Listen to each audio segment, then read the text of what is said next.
I traded Zion Williamson in our Locked On Network mock NBA draft. I'll tell you the trade and what it would mean for the Pelicans going forward. It's the Tuesday episode of Locked On Pelicans. Let's go.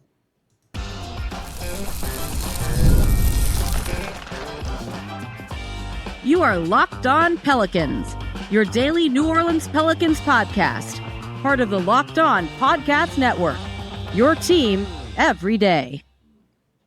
Welcome to another edition of Locked On Pelicans, the daily podcast covering your favorite team, the New Orleans Pelicans and NBA, part of the Locked On Podcast Network, your team every day, available wherever you get your podcasts and available on YouTube. I'm your host, Pelicans Insider, credential member of the media, Jake Madison, at NOLA Jake on Twitter, here with y'all on this Tuesday. Took Memorial Day off. I hope you had a meaningful Memorial Day, but I'm back with y'all. And I also had to take it off because I was busy working on something, a trade of Zion Williamson in our Locked On Network mock NBA draft. I've got the trade for you, and frankly, I think I did pretty well here. So I'm going to explain what the trade was. I'm going to get into why I did it. The draft is involved in this as well. We're going to look at the other pieces because it creates a lot of flexibility for New Orleans, but there's also risks associated with it as well. So we're going to break all down a hypothetical Zion Williamson trade in today's episode of Locked On Pelicans. And of course, thank you for making Locked On Pelicans your first listen today and every day. We're here Monday through Friday, the #1 Pelicans podcast, covering everything you want to know about this Pelicans team. So please subscribe wherever you get your podcast and join over 11,000 Pelicans fans on YouTube as well and become an everydayer. If you're an everydayer, it means you listen Monday through Friday. And if you're an everydayer, let me know in the comments down below. And I appreciate anyone who's tuning into this episode of Locked On Pelicans. So without further ado here, 2-minute mark in, let's get into the trade. So the background on this is every year we do a Locked On Network mock draft. We have all the teams out there, we make our picks, and then we do like a minute video and it gets compiled into like one thing. So it's a really good exercise because these are the people who cover the team on a daily basis. These are the boots on the ground, the local experts. You can have national media do a mock draft, but they might not know every team as well as, say, local experts do. It's why you come to Locked On. And this is something that only Locked On can really provide with the local experts angle like this. I'm not making picks for Portland. I'm not making picks for Houston. I don't know those teams that well. I can certainly tell you what New Orleans is looking at. And that's why I find this pretty valuable, and I think these trades tend to be more realistic that we come up with than just someone randomly trying to come up with other deals that's like for both teams. So here's the trade. The Utah Jazz get Zion Williamson, Jordan Hawkins, and the Pelicans 2026 first-round pick. It's the Pelicans or the Bucks. We'll get more into that in the third segment. The Pelicans get the 5th pick in this draft, Colin Sexton, Jordan Clarkson, and the 43rd overall pick. So by trading away Zion Williamson, let me reiterate it again. Jazz get Zion Williamson, Jordan Hawkins, and basically the Pelicans, whatever first round pick the Pelicans have next year, the Jazz get that. The Pelicans keep the one from the Pacers, which is top 4 protected. The Pelicans get the 5th pick, Colin Sexton, Jordan Clarkson, and the 43rd pick. This deal was made when the Jazz were on the clock in the mock draft here. The mock draft has gone Cooper Flagg, no surprise, Dylan Harper, no surprise, Ace Bailey, and then VJ Edgecombe at 4. So the Utah Jazz kind of had their pick of guys. And I saw an opportunity to just kind of get off of the Zion Williamson treadmill while also adding 2 top 10 picks in what I think is a very good NBA draft. So the way the rest of this goes, because these pieces are important for looking at it, with the 5th overall pick, I took Jeremiah Fears, the point guard out of Oklahoma. Trey Johnson went to the Wizards with the 6th pick.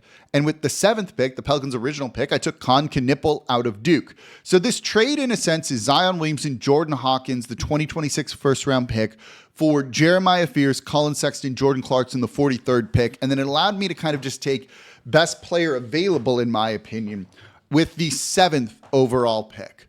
So I did this for 2 reasons. One, this really helps the Pelicans' books. The salary cap sheet, we'll get into that a little bit more in the next segment here. It also just gives the team a direction. You're now building towards the future. And if you're looking for reasons to be excited about the team next year, the 5th pick and the 7th pick being key guys on that is kind of fun. in my opinion. This is a team that now all of a sudden is building with youth. There's also, and again, we'll get into this, tons of expiring salary on the books here. I fixed the Pelicans' really rough cap sheet. I have and maybe kept them pretty competitive next year too. So you're being competitive enough next year to maybe chase for a play-in tournament spot. And we're in really good position to build for the future. This is not quite a gap year coming up for New Orleans, not the most competitive year, but one that should allow these guys to have meaningful minutes in a competitive environment where you're just not outright tanking. And we'll get into the draft compensation because there's a risk with this more in the third segment. I'm also going to tell you about a potential deal for Kevin Durant to compare it to the Zion Williamson deal, so you can kind of see where I'm going with this. Another big reason for wanting to make this trade is honestly, thinking about it, I'm a little bit tired of the Zion Williamson era. It's felt like a treadmill that you just kind of can't get off. You're spinning the wheels. The phrase I've heard a lot of people use is rearranging deck chairs on the Titanic. It's been 6 years of this. What is there to show for it? And if the Pelicans are firing David Griffin, bringing in Joe Dumars to just kind of run it all back, that doesn't seem like the right idea, in my opinion. You need a bigger shakeup with this team to at least kind of get you off the roller coaster that you're on, which frankly is a little bit draining. And while Zion Williamson is talented, if you're not going to play or you're not available to play, that is a problem here. So now you're looking at a starting lineup in some capacity, right? Of Colin Sexton or Jeremiah Fears, CJ McCollum, Herb Jones, Trey Murphy, and Yves Missi.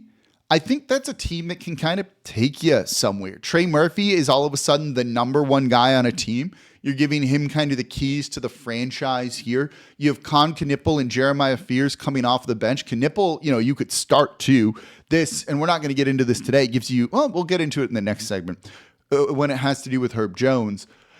Getting to the 5th pick and the 7th pick in a very good and deep draft, you have a direction. You have excitement all of a sudden, right? Is the team stuck? They're not stuck anymore. Your future here is Trey Murphy, Herb Jones, Jeremiah Fears, and Con Knippel. There's a good team, and probably Yves Missi too. And you still have flexibility to make other moves too, which I think is an important thing here. And when we get into it in the next segment, you're set up for the future too. So that's the trade. That's why I did it. That's who I drafted here. Let's get into more about the other pieces here. Colin Sexton, Jordan Clarkson, and what it means for the future of New Orleans alongside with the draft picks too. But grade the trade. Give me an A through F grade in the comments down below. Give me your honest opinion. I'm really curious what y'all think. The initial reaction in our Locked On NBA host group chat was we kind of like this for both sides. We'll explain that coming up here next in today's episode of Locked On Pelicans.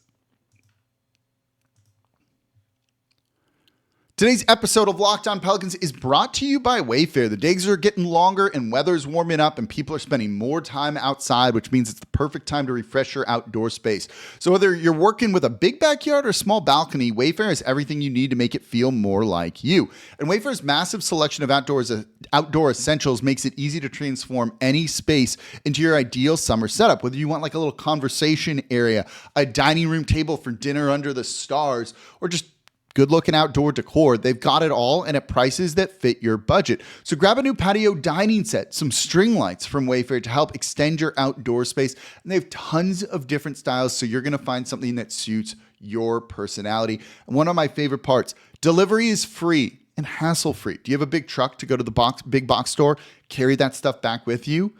I don't.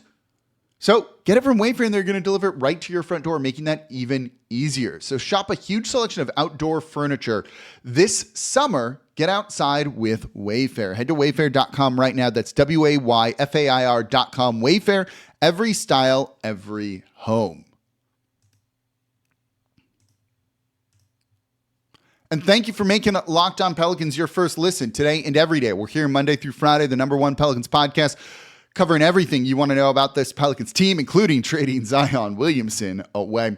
So please subscribe wherever you get your podcasts and join over 11,000 Pelicans fans on YouTube as well. And for your second listen, check out the Locked On NBA Big Board Show. NBA draft expert Rafael Barlow reacts to every workout, interview, and rumor leading up to the NBA draft. Find Locked On NBA Big Board on YouTube or wherever you listen to your podcasts.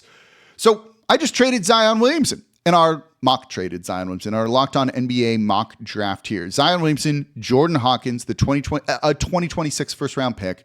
Pelicans get the 5th pick, Jeremiah Fears here, Colin Sexton, Jordan Clarkson, and I drafted Con Knipple at 7 overall. The core and future of my team, I have no doubts about who they are, and they're going to be able to play in meaningful games this year and maybe get us to the play-in tournament. That's my goal at this point, that team to get into the play-in tournament. The other thing that I've done in this trade is I've created some room to the luxury tax, thus giving the Pelicans even more flexibility going forward. But let me answer this one question. Why do the Jazz do this? You know, when we do our mock draft, there's like a Google sheet and it's like, hey, I'm trying to trade this guy. You know, you can put some notes in there for other teams. And I was like, anyone interested in Zion? I'm willing to hear offers. And the Jazz came in pretty aggressively here. That checks out, right? If you go back to the show that I've done and when I was on Locked On Blazers, Zion Williamson is a good kind of buy low candidate, like swing candidate for a number of teams that aren't those top teams. Teams that are like, well, we're never going to get the Kevin Durant's of the world. We're not going to get those guys. Zion Williamson's value is ultimately as low as it could be. Let's try and make a big swing and see if he works out here. So it's kind of a risk for those other teams, which thus means you're going to get lower offers, right? Here's the Kevin Durant trade that's about to go down in our Locked On NBA mock draft. It's Kevin Durant to Miami for Andrew Wiggins, Duncan Robinson, Khalil Ware, Miami's 2030 first-round pick unprotected, and an unprotected swap in 2029. It's basically Khalil Ware and a first-round pick. That could be a bad first-round pick from the Miami Heat for Kevin Durant. An aging Kevin Durant, don't get me wrong, but I feel like I did better than a Kevin Durant trade. I'm going to take that here. You know, the Utah Jazz missing out in the draft lottery, wanting to do something and be aggressive makes a ton of sense. That's why them, Portland, and other teams are, you know, interesting in this. But no one else gave a good offer for Zion Williamson, so the chance to get the 5th pick in a draft, I'm taking that. But this also helps fix the books a little bit here. New Orleans was pushing the luxury tax. If you go by just what their roster is with Zion with no changes, and you add in the 7th pick, they're about $4.3 million from the luxury tax line. After this trade, they're about $6 million from the luxury tax line. So that helps. That just gives you more flexibility the further you are away from that, because the Pelicans, as we know, are not going to pay the luxury tax next season. But now, all of a sudden, you're in position to do a good rebuild. Now, I'm not saying that this is realistic or New Orleans would do this, because certainly they're not going to want to rebuild. But all of a sudden, you have tons of expiring salary to fix your books or just kind of use in any way that you really want to, and that's a pretty valuable thing. And we're going to get into potential future trades from this right now here. So Colin Sexton is an expiring contract at about $19 million, a little bit over next season. What's his number? 19.175. Not CJ McCollum. Jordan Clarkson is an expiring contract at $14.285 million.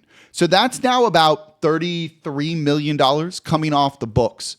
CJ McCollum, a little bit over $30 million, is also an expiring deal. So now all of a sudden you're looking at tons, that's over $60 million in expiring salary. And that's before you factor in someone like Kelly Olynyk, who's a $13.5 million expiring salary contract. You're clearing the books here in New Orleans. What this means is even if you don't trade anyone away, and there's tons of interest in Colin Sexton, some in Kelly Olynyk, some in Jordan Clarkson too, and probably less so in CJ with that bigger number deal, is you can either let those guys just come off your books. You have $65 million in cap room, and you don't spend that on players. You make trades where you bring in bad salaried players, right? You saw this is how the Oklahoma City Thunder have done their rebuild. You know, they traded for their their main guy in Shai Gilgeous-Alexander. Then they went through, made the playoffs one year. That first year he was there, and then immediately went into, we are blowing it up. We're trading away these high salary guys. We're going to use our cap space to bring in bad contracts, and people are going to have to attach a first round pick. In our mock draft, they traded for Cam Johnson of the Brooklyn Nets and gave up like 2 picks, and it's nothing for them to be able to do that. So New Orleans, armed with $65 million in cap space, let's say, all of a sudden can take on bad contracts and additional first round picks. So you get competitive this year. You see who the players are of the future, and it's going to be Trey Murphy, Con Knippel, and Jeremiah Fears. You may or may not have a first round pick in next draft. We'll get into that in the next segment because that is a big risk with this, but I'm fine with that risk. Knowing that you clear cap space, you trade for bad players and on bad contracts, or good players on bad contracts, whatever it might be, and then you get additional draft capital with it, and you go through, a 3-year rebuild, but you have an end in sight, and you're also excited about this rebuild because we're going to be paying tons of attention to Jeremiah Fears, to Con Knippel, and how Trey Murphy does as a first option. There's at least a goal in sight, and you feel pretty good about it overall. I love this direction here. Now, here's the other thing with it, too. I already have had 3 teams reach out about Colin Sexton. The Celtics would be interested in Colin Sexton in this. I said I'm open to rerouting it. The Celtics are interested in Colin Sexton. You could get a Kristaps Porzingis for Colin Sexton trade to kind of anchor that center position. Porzingis is also an expiring deal. The Orlando Magic are very interested in Colin Sexton. They've offered me Cole Anthony, who makes less than Colin Sexton, so you're clearing some salary there, though he's on a longer-term deal, and the 16th overall pick here. I'm somewhat interested in the 16th overall pick. I don't think that deal is going to get done just because we're kind of on like a time frame crunch here, but you kind of get the idea of, cool, imagine you do that deal of Colin Sexton for Cole Anthony, and I don't care about him as much as a player, I don't hate him, but then the 16th pick where you can take someone like Maxime Reynaud or another one of those guys in that range that I think are going to be good NBA players. You might be able to get Derek Queen there, something like that. So all of a sudden, you're kind of bringing in a recruiting class of young guys. All you need is 1 or 2 of them to work out. You're not expecting everyone to work out, but 1 or 2 takes you a long way when it comes down to this. So you have a direction, you have flexibility with cap space, and you can get additional assets. So say you trade Colin Sexton for the 16th pick and Cole Anthony. This deal is Zion Williamson, Jordan Hawkins, future first, for Jeremiah Fears, Maxime Reynaud, let's say, Jordan Clarkson, Cole Anthony, the 43rd pick, and then you take Colin Knippel at 7. You're in a really good spot all of a sudden to just kind of completely retool and at least pick a direction that you want to go in. And I think the fact that you can be competitive enough this year is kind of fun, in my opinion. The reason you also kind of need to be competitive this year is you may not have your own first round pick next year. Again, we'll get into the risks with this deal of risking trading Zion and some of the future draft compensation because the future stuff with Milwaukee is a little bit weird. And there's also the looming specter that Milwaukee could trade away Giannis. So do you want to use that pick in some other, facilitating a Giannis deal? Maybe, but I'm pretty happy basically with the centerpiece of that trade being the 5th overall pick. I was like Colin Sexton, right? Like he's a player you could extend at 20 something a year. Sounds about right for him. And I feel pretty good about him here. If you get the 16th pick, could you package that with DeJounte Murray to maybe get that off your books in some capacity? And does that help you even more going forward? The Pelicans all of a sudden in this scenario have so much flexibility that they did not have before. And it's something that they need, especially if they're not really going to be a luxury tax team. Why are you pushing the luxury tax then? And that's what this team is doing. So CJ's an expiring, Kelly Olynyk's an expiring, Jordan Clarkson's an expiring, Colin Sexton's an expiring contract. And that's before you could even waive Elfrid Payton in his $3.153 million on the books here, which saves you even more money. And while I don't want to be just saving money, I'm doing it with the idea of being flexible in mind going forward. And that's the important thing here. So I feel pretty good all of a sudden. I'd be selling, if someone asks you this question, why should I care about the Pelicans next season? What's your answer? Well, they're running it back, and hopefully they're going to be healthy, and if they're healthy, they're good. No one's excited about that kind of explanation here. But now if someone goes, why should I care about the Pelicans next year? They just drafted 2 guys in the top 10 that look to be the future of the team, and Trey Murphy's going to have a chance to prove that he's a star by being the number 1 offensive option on the team. I'm interested. That sounds kind of fun. Even if you're losing games, you're losing with a purpose of developmental minutes for these guys, and I think that goes a very long way. So that's kind of the rationale, and then it gives you so much flexibility. You can trade Kelly Olynyk, you can trade Jordan Clarkson, you can trade Colin Sexton, you can trade CJ McCollum, you can combine them you can do whatever you want, or just let them expire. Just clear salary cap space, and who cares? And then use that salary cap space to absorb bad contracts and get other draft capital. And now you're cooking like the Oklahoma City Thunder did. And that's kind of my goal here. It's going to take a little bit to get out of this. You might not see it right away, but this puts the Pelicans on a different path than what they were on before. And I don't need to worry if Zion Williamson's going to play or not. And I'm kind of excited not to deal with that sort of thing. But Zion is uniquely talented. And in a sense, this makes you a worse team next year. You can be competitive, but your ceiling next year is not nearly as high as it would be with Zion Williamson. Let's get into the risks associated with this trade that's coming up here next in today's episode of Locked On Pelicans.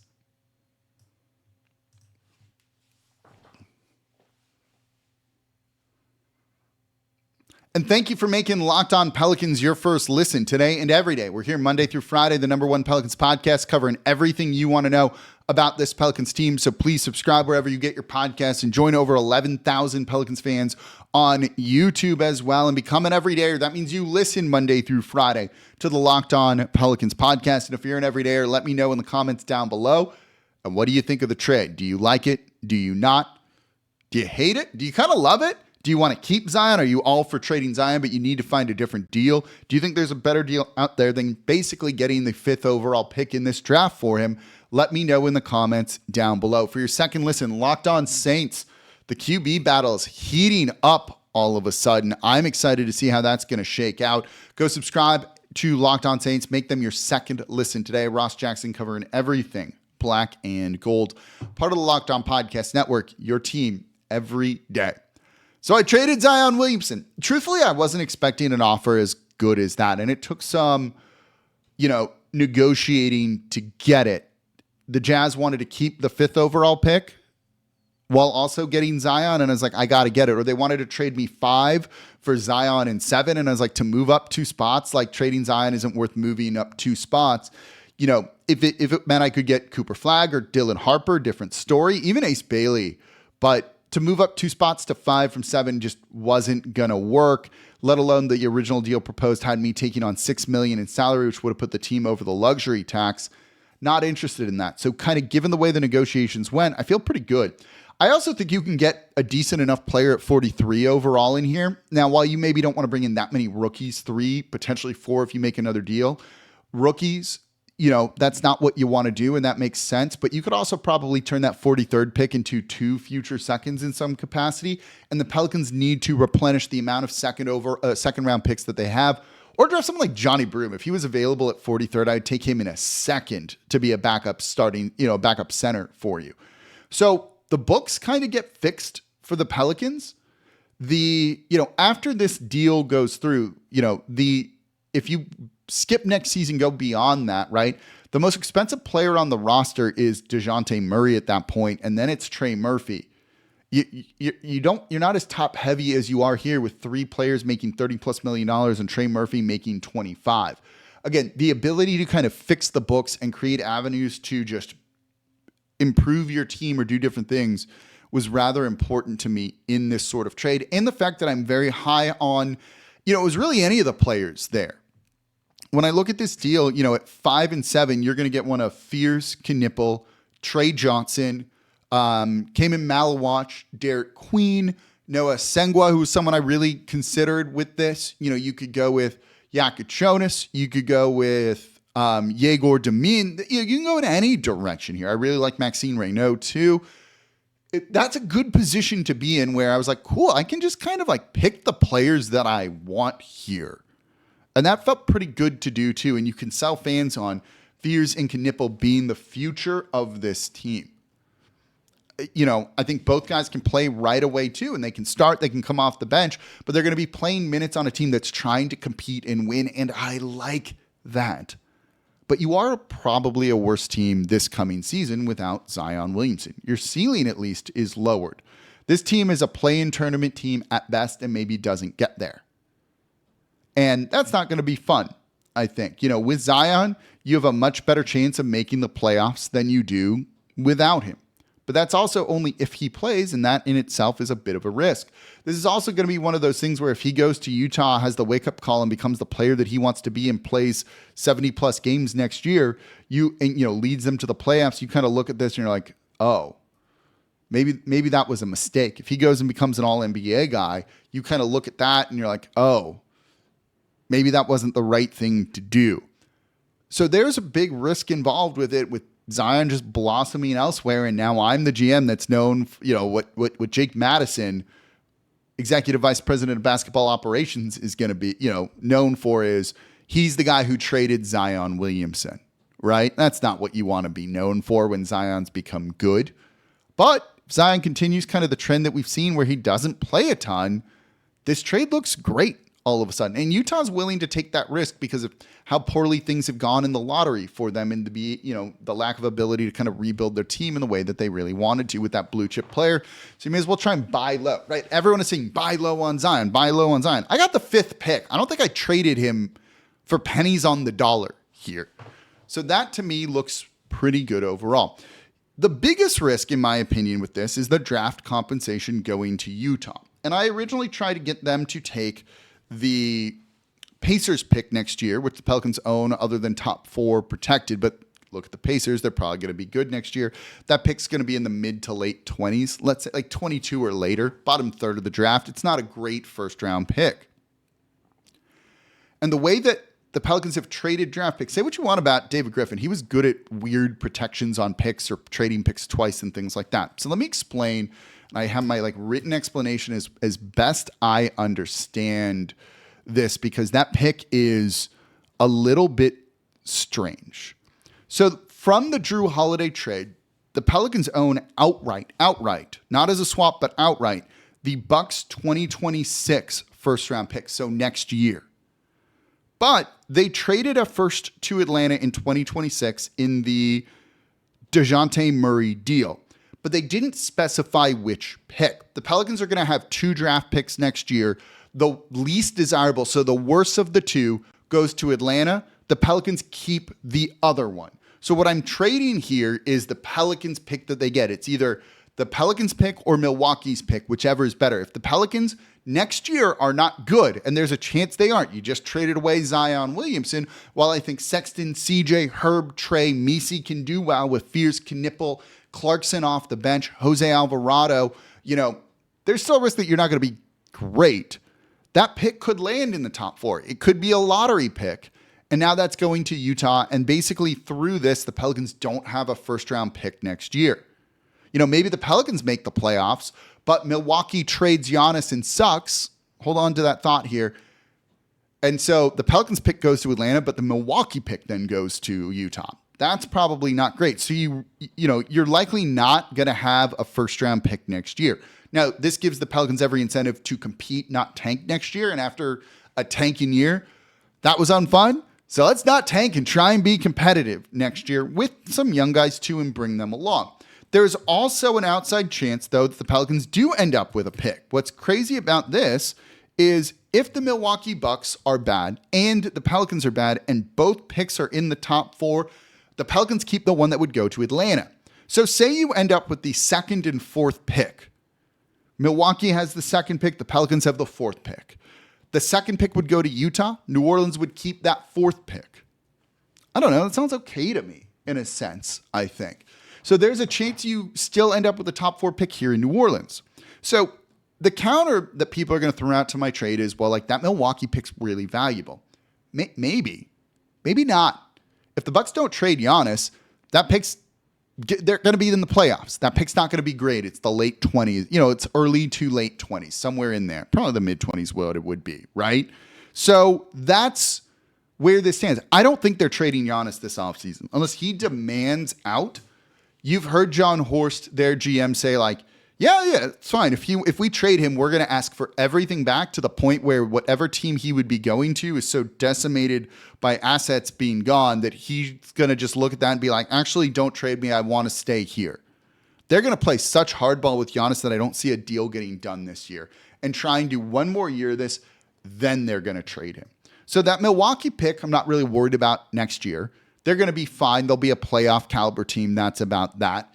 And then it comes down to the Pelicans and their pick. And that's why I'm going to try and compete. That's why maybe I try and turn Colin Sexton into Kristaps Porzingis. And all of a sudden, your starting lineup is Jeremiah Fears, CJ McCollum, Herb Jones, Trey Murphy, and Kristaps Porzingis. And if Porzingis can be healthy, that doesn't look too bad to me. Now, I could also maybe move Colin Sexton. This would be super weird, or something, or Jordan Clarkson in a first-round pick, for a guy like Jared Allen. So you could have, not Sexton, that would be weird, him going back to Cleveland, but say it's Sexton, CJ, Herb, Trey, and Jared Allen. Does that move you as a playoff caliber team? I think there's potential there. You still have Fears Knipple off of the bench with Jose Alvarado, with Brandon Boston Jr., right? Kelly Olynyk. You have some ability to trade Herb Jones, I think, here all of a sudden, with kind of Knipple not being that elite defensive replacement, but a pretty good defender and a better shooter and better offensive kind of guy. It just gives you so many more options to remake this team and take whatever best deal is in front of you. And look, the fact that you got the 5th and 7th pick in this draft, I'm less worried about a first-round draft pick next year, and you'll at least have maybe that Indiana pick to get somebody. Do you see the reasoning that I have behind it? Do you agree? Do you disagree? Let me know in the comments down below. So I traded Zion. Do you like it? Do you hate it? Grade the trade in the comments down below for me. And that's going to do it for this episode of Locked On Pelicans. We'll talk more about this deal tomorrow and probably the rest of the week here, as we're just going to remake the Pelicans. That's kind of the theme of the week here. So as always, we are the Locked On Pelicans podcast, part of the Locked On Podcast Network, your team every day. I'm your host, Jake Madison, at NOLA Jake on Twitter, and I'll be back with y'all tomorrow. See y'all next time.